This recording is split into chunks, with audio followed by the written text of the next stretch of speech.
এই প্রশাসন কিছুই করতেছে না ভাই, ভাই আমাদেরকে মারতেছে ভাই, ভাই প্রশাসন জায়গায় জায়গায় দেখতেছে ভাই, প্রশাসন দেখতেছে ভাই, আমাদেরকে মারতেছে ভাই।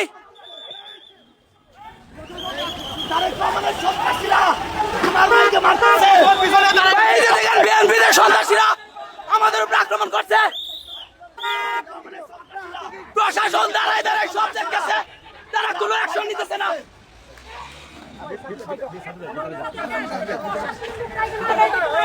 তারা এত প্রশাসন দেখছে কিভাবে আমাদেরকে হামলা করে।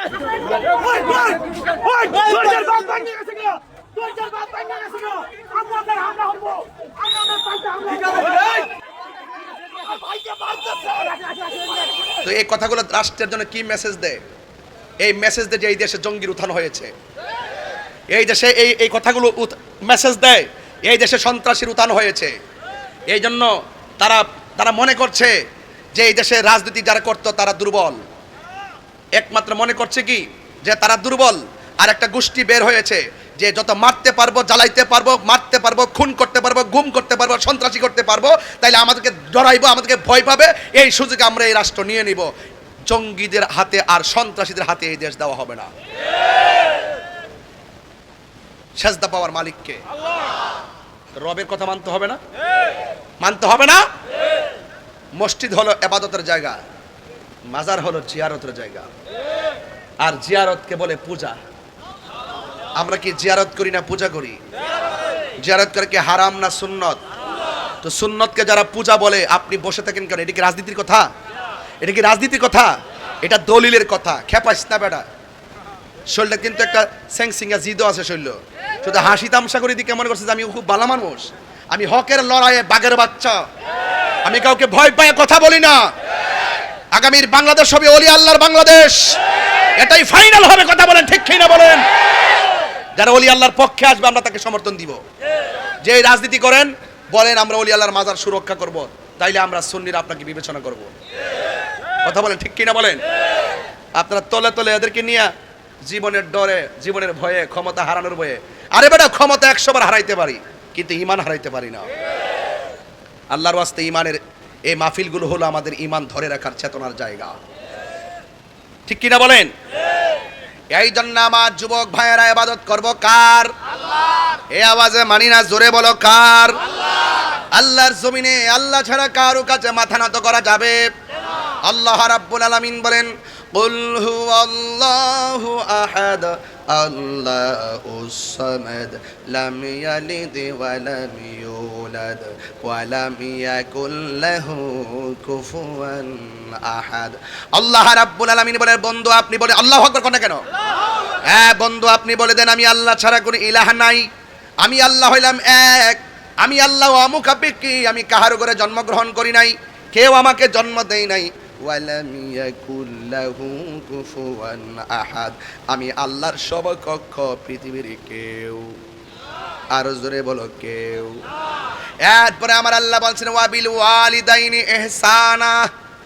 ইবাদতের পরে আমার আল্লাহ কয় তোমরা মা বাবার সঙ্গে ভালো ব্যবহার করো, মা বাবার সঙ্গে ভালো ব্যবহার করো।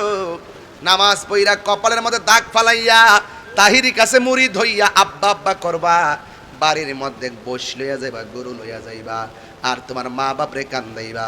তোমার মতন মুড়ি তাহিরির দরকার নাই। যে পিসাব বলবে মা বাবার খেদমত লাগতো না, আমি তোর সব, এটা পিসাব না, এটা বেঈমান। দাওয়াত করলে করে, না করলে নাই, ওই পিসাব রাগ করলে করব। যেই পিসাব বলবে মা বাবার কিছু লাগবে না, আমি পিসাব তোর সব, এটা পিসাব না, এটা সকাল বেলার পেশাব। এই পিসাবকে সমাজ থেকে বের করে দিতে হবে। কারণ আল্লাহ বলেন ওয়াবিল ওয়ালিদাইনি ইহসানা, মা বাবার সঙ্গে ভালো ব্যবহার করো। কারণ পৃথিবীর সব মানুষের দোয়ার মধ্যে স্বার্থ আছে, মা বাবার দোয়ার মধ্যে কোনো স্বার্থ, আরো জোরে স্বার্থ। এখন প্রশ্ন হল হুজুর আমার আম্মার সঙ্গে আমি কয়দিন ভালো ব্যবহার করব? শরাফতি অনেক সময় আমরা লক্ষ্য করি যতদিন সন্তান বেকার থাকে ততদিন সন্তান মারে মূল্যায়ন করে, তখন মা তারা টাকা দেয়, পয়সা দেয়, চাহিদা মিটাইয়া দেয়। মা যখন বেকার হয়ে যায় বাবা যখন বেকার হয়ে যায়, সন্তান যখন প্রতিষ্ঠিত হয়ে যায়, মা বাবারে চাইরা না ফসারে মূল্যায়ন করে না, এমন সন্তান সমাজে আছে না নাই? এই জন্য আল্লাহ সতর্ক করলেন, শোনো শোনো শোনো, ইম্মা ইয়াবলুগান্না ইনদাকাল কিবারা আহাদুহুমা আও কিলাহুমা। আল্লাহ রাব্বুল আলামিন বলেন, মা বাবা যদি বুড়া হয়ে যায়, মা বাবা যদি মুরব্বি হয়ে যায়, মা বাবার সঙ্গে ভালো ব্যবহার করা লাগবে। ওয়ালা তানহারহুমা, মা বাবারে ধমক দিয়ে কথা বলো না। কিভাবে কথা বলতে হবে? ওয়া কুল্লাহুমা কওলান কারীমা। আল্লাহ রাব্বুল আলামিন মানে খবরদার, মা বাবার সঙ্গে সৎ ব্যবহার করা লাগবে, মা বাবার সঙ্গে ভালো ব্যবহার করা লাগবে। জবান খুলে বলে সিদ্ধান্ত কার? অনেক মানুষ আছে না, মা বাপরে ধমক মারে, জারি মারে, আছে না? আল্লাহ কয় ওয়াহফিজ লাহুমা জানাহাজ যুল্লি মিনার রহমা। মা বাবার সঙ্গে খুব নম্রতার চাদর বিছায়া কথা বলে, আম্মা খাইছেননি, ও আম্মা শরীরটা ভালো নি। আর মা বাপরে যদি কোন ফাটতাম না, আল্লাহ কয় উফি ওয়ালা তানহারহুমা, এমন ভাবে মারে কথা বইল না। মা বলে ফুতরে করলে কি হাত তুলে বদুয়া দেওয়া লাগবে না।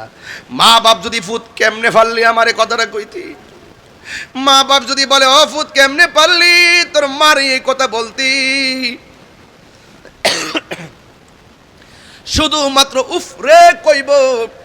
মনে রাখবা কোটিপতি হইতে পারবা, কিন্তু মনের শান্তি পাইবা না।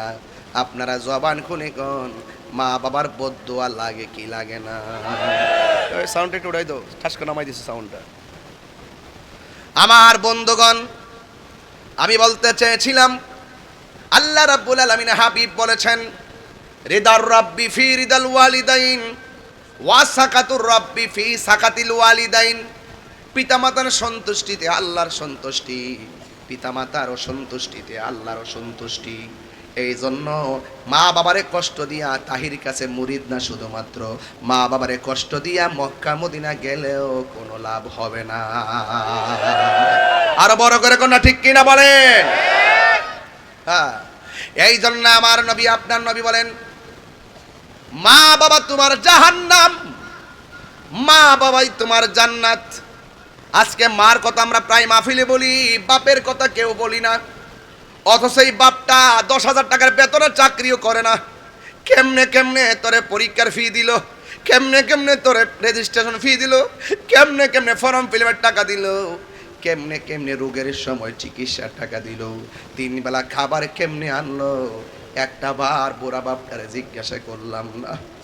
একটা বাপ 6টা ছেলেরে, ও বন্ধু কেমন করে লেখাপড়া করাইছে? একটা মা তোমার 10 মাস 10 দিন পেটের মধ্যে রাখছে। মা কথা কই কি জানেননি? মা বলে, ও পৃথিবীর মানুষ, আমি একটা পেটের মধ্যে যে সন্তানটারে রাখছি, এই সন্তানটা ঢাকার ফ্ল্যাটের মধ্যে থাকে, 4টা রুম আছে।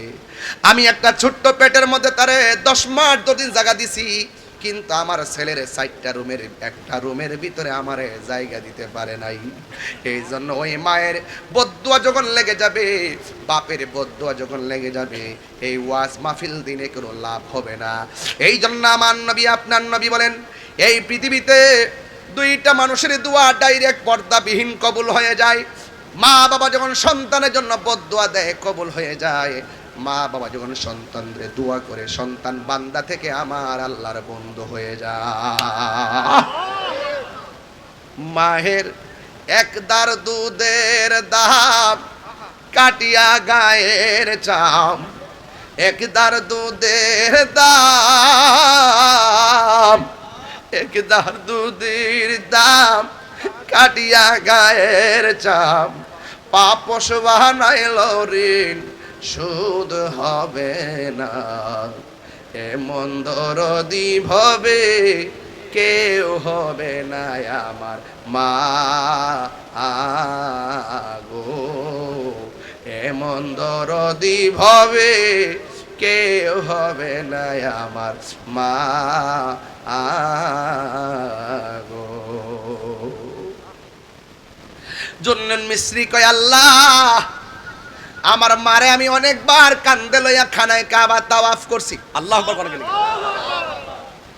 ও আল্লাহ আমার মা যেহেতু কষ্ট করছি হক আদায় হয়েছিলি, গায়েব থেকে আওয়াজ আসে জুন্নুন রে 12 বার কেন 12 লক্ষ বার যদি তোর মারে কান্দে লইয়া হজ করস তাওয়াফ করস, কিন্তু তুই মার পেট থেকে দুনিয়াতে আসার সময় যে লাত্তিটা মাইরা বেহুশ করে দুনিয়াতে আইছস, এই লাথিটার ঋণ শোধ হবে না। এই জন্য আমার কিশোর বয়সের পোলাপান, ও যুবক ভাইয়েরা, আজকে যখন আমি চান্দিনা বাস স্ট্যান্ডে ঢুকতেছিলাম দেবিদ্যা রোড হয়ে, ছোট্ট একটা ছেলে হাতে দেখলাম বয়স মাত্র 11 হবে, তার হাতে দেখলাম একটা অ্যান্ড্রয়েড সেট নিয়ে আমার ছবি তুলতে এসে, আমি তার একবার না করছি আবার তুলছে, আবার না করছি আবার তুলছে। এই 11 বছর বাচ্চার হাতে যদি অ্যান্ড্রয়েড সেটটা তুলে দেন, অ্যান্ড্রয়েড সেটটা যদি তুলে দেন, মনে করলেন আপনার নিজের সন্তানের জীবনটা আপনি অর্ধেক শেষ করে দিছেন।